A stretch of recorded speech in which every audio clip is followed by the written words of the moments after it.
निवडणूक आयोगाने थेट बोली लावूनच भाजपच्या नगरसेवकांना विजयी घोषित करावं. मतचोरीच्या मुद्द्यावरून रोहित पवारांचा हल्लाबोल. आज राज्यातील 23 नगरपालिकांसह 76 नगरपंचायतीसाठी मतदान प्रक्रिया पार पडते आहे. विविध जिल्ह्यातील एकूण 143 सदस्यपदांसाठी ही मतदान प्रक्रिया पार पडते आहे. दरम्यान या मतदानाच्या मुद्द्यावरून राजकीय नेते आरोप प्रत्यारोप करताना दिसत आहेत. राष्ट्रवादी काँग्रेस शरद पवार गटाचे नेते रोहित पवार यांनी मतदार चोरी आणि पैसे वाटल्याच्या आरोपावरून भाजप आणि शिवसेना शिंदे गटावर जोरदार हल्लाबोल केलाय. निवडणूक आयोगाने निवडणुका घेण्याचा फार्स न करता थेट बोली लावूनच भाजपाच्या नगरसेवकांना विजयी घोषित करावं असं मत रोहित पवारांनी व्यक्त केलेलं आहे. ते नेमकं काय म्हणाले ते पाहूयात.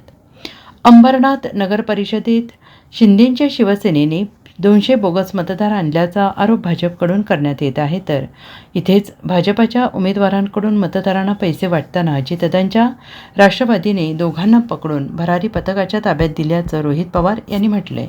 त्याचबरोबर नांदेडच्या धर्माबादमध्ये पैशाचं आमिष टाकून भाजपाने शेकडो मतदारांना कोंडून ठेवत लोकशाहीचा जाहीर लिलाव मांडल्याची टीका देखील रोहित पवार यांनी केलेली आहे.